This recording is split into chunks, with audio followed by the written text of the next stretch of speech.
বিশ্বনবী হেলান দিয়ে বলেন, আলা উনাব্বিউকুম বিআকবারিল কাবায়ের, সবচেয়ে বড় কবিরা গুনাহ কোনটা তোমরা জানো নাকি? সাহাবারা বললেন, আপনি সবচাইতে ভালো জানেন ইয়া রাসূলুল্লাহ, আপনি বলেন।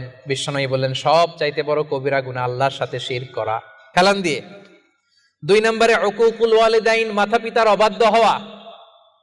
3 নম্বরটা যখন বলবেন হেলান থেকে উঠলেন এভাবে, সিরিয়াস। 3টা কবিরা গুনাহ তোমাদের বলবো না, বলেন।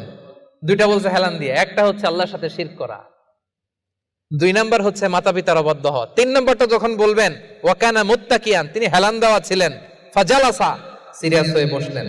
এরপরে বললেন, আলা ওয়া কওলু যুর, আলা ওয়া শাহাদাতু যুর, সাবধান, মিথ্যা বলো না, মিথ্যা সাক্ষী দিও না, মিথ্যা সাক্ষী দিও না, মিথ্যা সাক্ষী দিও না। বিষ্ণুবি বলতেই লাগলেন। কতবার যে বলছেন তার কোনো হিসাব নাই। কোন সুবহানাল্লাহ।